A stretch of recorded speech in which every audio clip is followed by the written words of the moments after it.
এইবার আমার শুধু ছেলেই চাই। যাই হয়ে যাক না কেন, ঘরে যদি ছেলে না আসে তবে তুই এই ঘর থেকে বেরিয়ে যাওয়ার জন্য তৈরি থাকিস। হে, কি কথা বলছো তুমি? এতে আমার কি করার আছে? এটা তো সবটাই ভগবানের দান। দেখ, তোর এই সব ফালতু বুলি আমি শুনতে চাই না। ভালো করে কানে ঢুকিয়ে নে, আমার ছেলে চাই। এইবার যদি ছেলে না দিস তাহলে কি হবে সেটা তুই ভালো করেই জানিস। হ্যাঁ, খুব ভালো করে জানি। তুমি আগের দুটো মেয়েকে নিজের হাতেই মেরে ফেলেছো, কিন্তু এবার আমি আর সেটা হতে দেব না। এবার যদি মেয়ে হয় তবে আমি তাকে কিছুতেই মরতে দেব না। আমি আগেই বলেছি, আমার এবার মেয়ে চাই না। মেয়ে ছেলে আমার সহ্য হয় না, বুঝলি? এইবার শুধু ছেলে চাই। এই কথা বলেই শম্ভু দরজায় ধাক্কা মেরে বেরিয়ে যায়। ঘরের ভেতর নিঃশব্দ হয়ে পড়ে দীপা। হে ভগবান, এবারও যদি মেয়ে হয় তাহলে ওই পাষাণ লোকটা তাকে মেরে ফেলবে।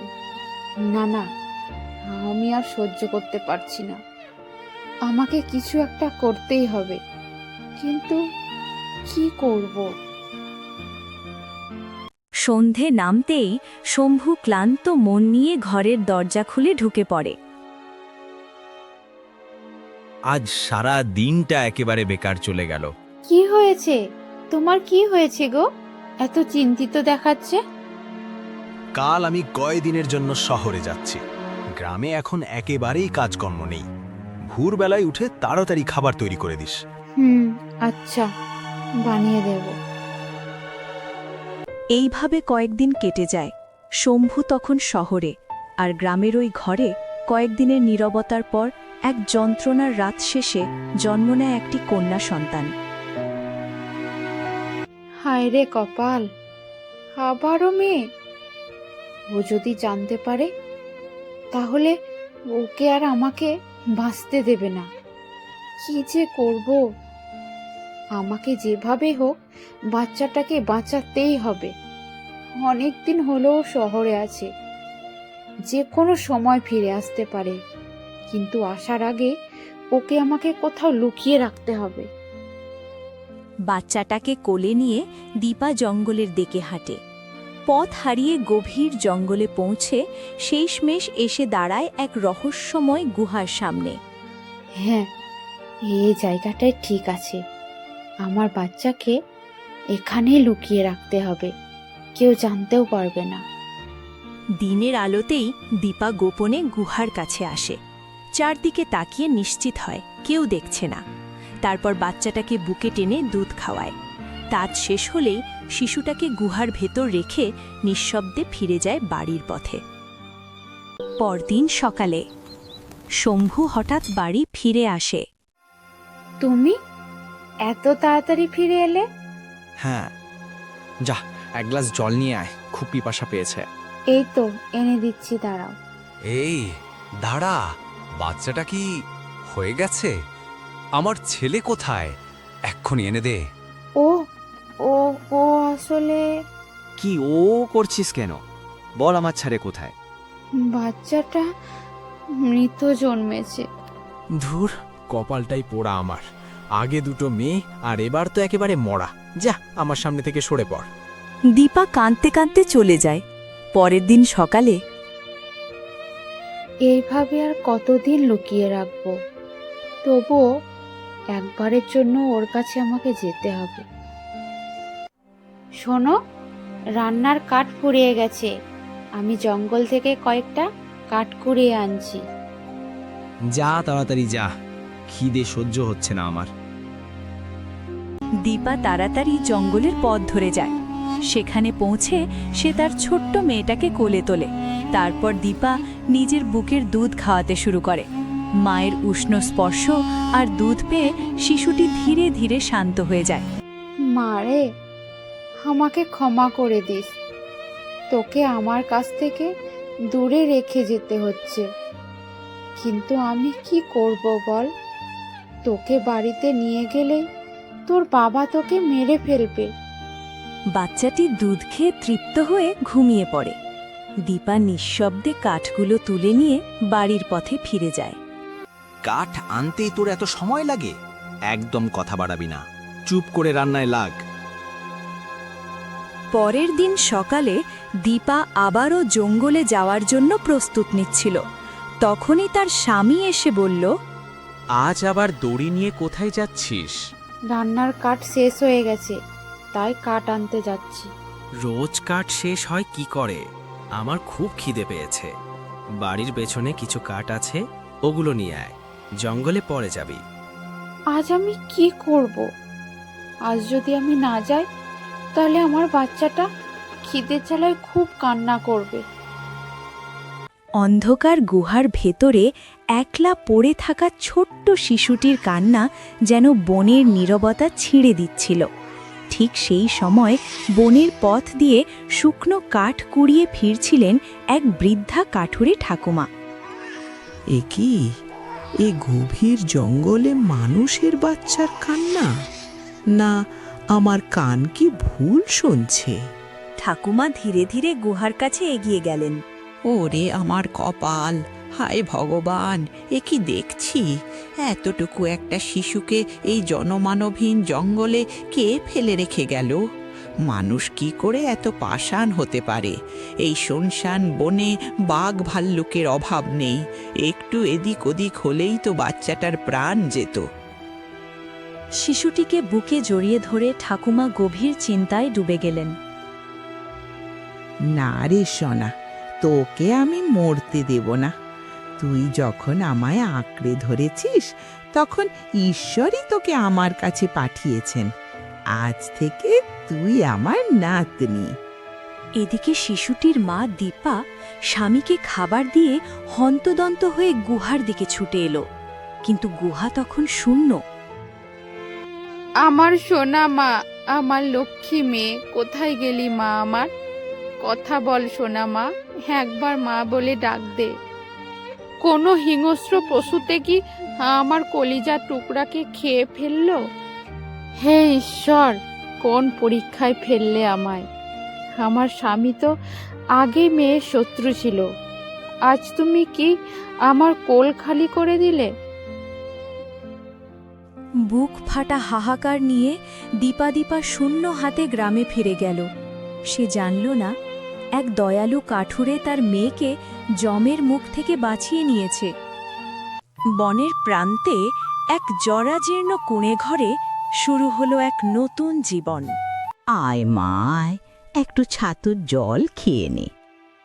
দুধ জোগাড় করা এখন কঠিন, কিন্তু কাল থেকে পাশের গ্রামের গোয়ালা ভাইয়ের কাছ থেকে তোর জন্য দুধ নিয়ে আসব। এই বনের কাঠ কেটেই তোকে আমি মানুষের মতো মানুষ করব। এইভাবেই ধীরে ধীরে সময় বয়ে গেল। কাঠুরে ঠাকুমার নিঃস্বার্থ স্নেহে সেই একদিনের পরিত্যক্ত শিশুটি আজ এক অপরূপা তরুণী হয়ে উঠেছে। ভালোবেসে ঠাকুমা তার নাম রেখেছেন বনলতা। বনের পাখির ডাক, ঝর্ণার কলকল শব্দ আর কাঠ কুড়োনোর পরিশ্রম, এই নিয়েই বনলতার সহজ শান্ত জীবন। বনলতা মা, আমি একটু গ্রামের দিকে যাচ্ছি মা, তুমি সাবধানে থেকো। ঘর থেকে একদম বেরোবে না, শুনছো? আর যদি কাউকে ঘরের আশেপাশে দেখো, ভয় পেও না, সঙ্গে সঙ্গে দৌড়ে পালাবে। হ্যাঁ ঠাকুরমা, আমি দরজা বন্ধ রাখব, তুমি তাড়াতাড়ি ফিরে এসো। ঠাকুরমা চলে যাওয়ার পর বনের ধারে একা বসে পাখির গান শুনছিল বনলতা। হঠাৎ শিকারে আসা রাজকুমারের চোখ পড়ে তার ওপর। এ কি, এই গহীন অরণ্যে এত মায়াবী এক রূপসী! এ কি বনের কোনো দেবী নাকি কোনো মানবী? আমায় ওর কাছে যেতেই হবে। অচেনা মানুষ দেখে ভয় পেয়ে বনলতা দৌড়ে ঠাকুমার কুঁড়ে ঘরে পালায়। একটু দাঁড়াও, আমি তোমার কোনো ক্ষতি করতে আসিনি। বনলতা কোনো কথা না বলে ভেতরে খিল দিয়ে দিল। রাজকুমার নিরাশ হয়ে প্রাসাদে ফিরে গেলেন, কিন্তু তার মন পড়ে রইল সেই অরণ্য কন্যার কাছে। রাজকুমার প্রাসাদে ফিরে খাওয়া দাওয়া বন্ধ করে দিলেন। রাজামশাই ছেলের দশা দেখে চিন্তিত হয়ে পড়লেন। কি হয়েছে পুত্র? কদিন ধরে তুমি ঠিকমতো খাচ্ছ না, কারো সাথে কথা বলছো না। তোমার এই কষ্টের কারণ কি? পিতা, আমি গভীর জঙ্গলে এক মায়াবতী কন্যাকে দেখেছি। আমি তার প্রেমে মগ্ন, কিন্তু সে আমায় দেখে পালিয়ে গেল। তাকে ছাড়া আমি বাঁচব না। হ্যাঁ, একটা সামান্য মেয়ের জন্য এত চিন্তা? সৈন্যরা, এই মুহূর্তেই জঙ্গলে যাও। যেভাবেই হোক তাকে খুঁজে বের করো, আর তাকে রাজপ্রাসাদে নিয়ে এসো আমার সামনে। সৈন্যরা গুহার কাছে পৌঁছে বনলতাকে বন্দি করে রাজপ্রাসাদে নিয়ে এলো। রাজা তাকে অনেক প্রশ্ন করলেও ভয়ে সে কিছুই বলছিল না। বলো মেয়ে, তুমি কে? ওই নির্জন বনে একলা কি করছিলে? বনলতা মাথা নিচু করে কাঁদছে। তখন দয়ালু রানীমা এগিয়ে এলেন। মহারাজ, থামুন। অবলা মেয়েটাকে এভাবে ভয় দেখাচ্ছেন কেন? এসো মা, আমার কাছে এসো। এখানে তোমার কোনো ভয় নেই। আমি তোমার মায়ের মতো। রানীর ভালোবাসা ও মমতায় বনলতা ধীরে ধীরে স্বাভাবিক হয়ে উঠল। রাজকুমারের সাথে তার ধুমধাম করে বিয়ে হলো। কিন্তু বিয়ের কিছুদিন পর বনলতা হঠাৎ অঝরে কাঁদতে শুরু করল। রাজকুমার বনলতাকে কাঁদতে দেখে বিচলিত হয়ে পড়লেন। রাজকুমারী, তোমার কিসের দুঃখ? আজ তুমি আমাদের রাজ্যের রানী হতে চলেছ, তবুও কেন কাঁদছ? রাজকুমার, আমি এই রাজকীয় সুখের মাঝেও নিজেকে বড় একা মনে করি। যে কাঠুরে ঠাকুমা আমায় বনের গুহা থেকে কুড়িয়ে এনে নিজের মেয়ের মতো বড় করলেন, তার জন্য বুকটা ফেটে যাচ্ছে। শুধু কি ঠাকুমার জন্য কান্না, নাকি মনে অন্য কোনো গোপন ব্যথা আছে? ঠিক ধরেছেন। আমি সেই অভাগিনী মাকেও খুঁজছি, যে আমাকে এই সুন্দর পৃথিবীতে এনেও ওই অন্ধকার গুহায় ফেলে গিয়েছিল। আমি জানতে চাই, আমার অপরাধ কি ছিল? কেঁদো না বনলতা, আজই আমরা সেই জঙ্গলে যাব এবং তোমার মা বাবাকে খুঁজে বের করব। আমি জানতে চাই, কেন তারা তোমার সাথে এমন নিষ্ঠুরতা করেছিল।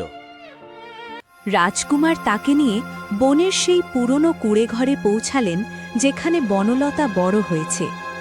বৃদ্ধা ঠাকুমা তখন উঠোনে বসে আনমনে কাজ করছিলেন। রাজকুমারী বনলতাকে রাজবেশে দেখে তিনি থমকে দাঁড়ালেন। ঠাকুমা, এই দেখো, আমি এসেছি।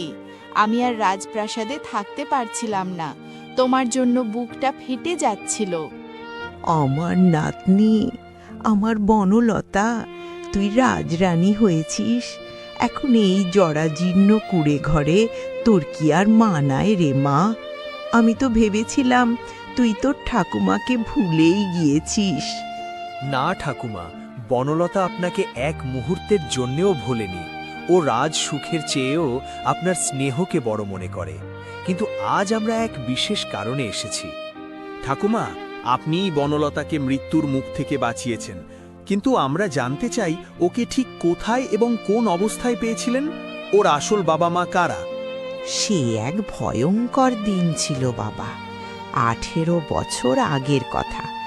আমি তখন বনের গভীরে ওই অভিশপ্ত গুহার পাশ দিয়ে যাচ্ছিলাম। হঠাৎ কানে এলো এক শিশুর করুণ কান্না। ঠাকুমা রাজকুমার বনলতাকে বাচ্চাটাকে কিভাবে পেয়েছিল পুরো ঘটনাটা খুলে বলল। কিন্তু কেউ কি ওকে সেখানে রেখে গিয়েছিল? আপনি কাউকে দেখেছিলেন? না বাবা, আমি কেউকে পাইনি। ঠাকুমার কথা শুনে বনলতার চোখে জল উপচে পড়ল। এত বড় স্পর্ধা! নিজের রক্তকে কেউ এভাবে ত্যাগ করতে পারে? বনলতা, তুমি তৈরি হও। আজই আমরা সেই গুহার কাছে যাব। আমি দেখতে চাই আজ কোন অবস্থায় আছে। রাজকুমার ও বনলতা সেই পুরনো গুহার কাছে পৌঁছালেন। সেখানে দেখতে পেলেন এক দুজন স্বামী স্ত্রী কুকড়ে বসে কাঁদছে। মারে, তুই কি আমার অপেক্ষা করছিস? 18 বছর কেটে গেল এই গুহার সামনে কাঁদতে কাঁদতে। আমি পিশাচ ছিলাম। বংশের মোহে অন্ধ হয়ে আমি নিজের লক্ষ্মীকে ফেলে গিয়েছিলাম। আজ আমাদের সম্পদ আছে, কিন্তু সুখে নেই, আমাদের দেখার কেউ নেই। ঠিক সেই সময়ে রাজকীয় পোশাকে বনলতার সামনে এসে দাঁড়ালো।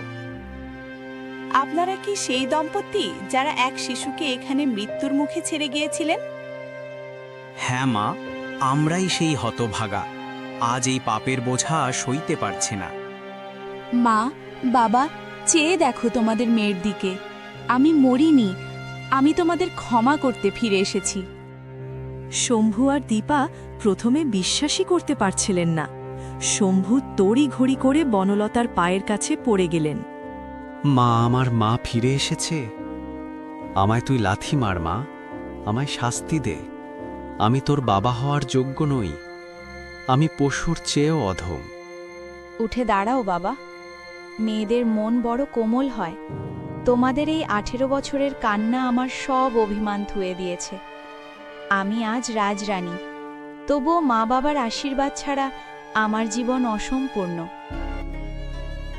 রাজকুমার খুশি হয়ে সেই কাঠুরে ঠাকুমা এবং বনলতার বাবা মাকে সসম্মানে রাজপ্রাসাদে নিয়ে গেলেন। দীপা তার হারানো মানিক ফিরে পেল, আর শম্ভু বুঝল যে কন্যারা বোঝা নয়, কন্যারা হলো ঈশ্বরের আশীর্বাদ।